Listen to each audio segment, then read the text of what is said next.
Have you ever heard of a battle so quick, so overlooked, that it barely appears in the pages of history? Yet it marked the beginning of one of the most brutal chapters ever written on African soil?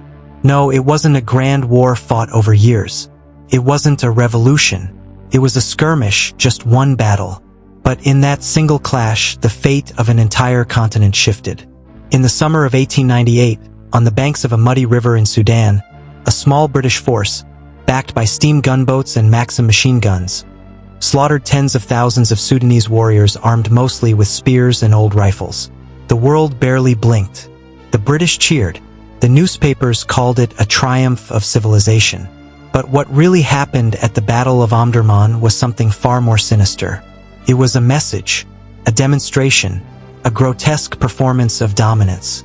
And it worked, because after that day, Africa was no longer seen as a mystery to be respected, or a place of kingdoms and culture. To Europe, it became a chessboard, a playground, a resource to be taken by force or by trickery. This is the true, forbidden history of the day Africa's fate was sealed. Not by diplomacy, not by treaty, but by bullets tearing through flesh, and by a lie that still echoes in our world today. It began, as it often does, with ego. The British Empire, reeling from losses and embarrassments elsewhere, needed a symbol of strength. They turned to the Nile, to Sudan, where a rising Islamic state under the Mahdiist banner had humiliated them just years earlier, chasing out their forces and even killing General Gordon, a British national hero, during the siege of Khartoum. But revenge wasn't the only motive. Beneath the surface, something darker brewed. You see, Sudan was no backwater. It was the crossroads of Africa, a land where Arab, African, and Islamic cultures met. And beneath its sands were routes, trade, and, eventually discovered, resources. But to seize it, the British needed a pretext.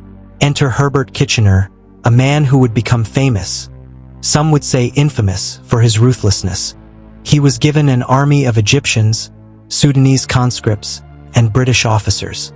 He marched southward, building a railway into the heart of the desert as he went. Every plank, every track, laid not just with labor, but with the intention of conquest. And on September 2nd, 1898, near the city of Omdurman, Kitchener's forces met the Mahdiist army, 50,000 strong, many of them barefoot, many carrying only spears. What happened next wasn't a battle. It was a massacre. The Mahdiist army charged, and were mowed down in waves. The British used the Maxim machine gun, a weapon of terrifying efficiency, capable of firing 600 rounds per minute. It was one of the first times such a weapon was used on a massive scale against a native force. And it shattered every illusion of resistance. In just 5 hours, over 11,000 Sudanese were killed. Thousands more wounded. British losses? Fewer than 50. Winston Churchill, who was present as a young war correspondent, later admitted that the battle was one-sided. That it was, quote, the most signal triumph ever gained by the arms of science over barbarians. But that statement reveals the poison beneath the victory. Because this wasn't just a military operation. It was a performance of superiority, a justification for empire, the idea that civilized men had a right, even a duty, to rule over the lesser peoples of the world. And so, the myth was born, that one European life was worth 100 African ones, that Europe brought light to darkness, that colonization was a gift. But behind the parades and headlines, the reality looked very different. Within a year, Sudan was partitioned. The British installed puppet rulers. Traditional leaders were exiled or executed. Education systems were gutted. Language was erased.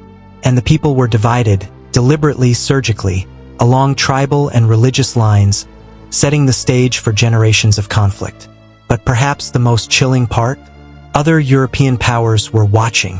France, Belgium, Germany, Portugal, they saw what Britain had done.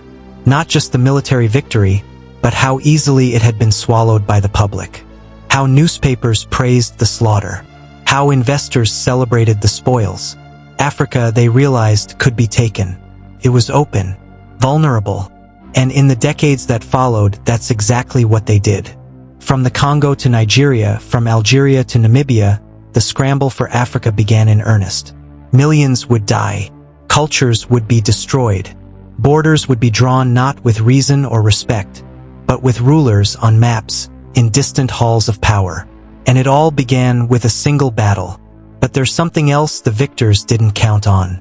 You see, the people of Sudan did not forget. The mightiest resistance, though crushed militarily, became legend. Stories passed down in whispers, songs sung in secret, and over time, a new resistance grew, one not of spears or guns, but of memory. In the 20th century, Sudanese nationalism began to rise. And in 1956, after decades of struggle, Sudan finally gained its independence from colonial rule. But the wounds, the scars of Omdurman, they remain.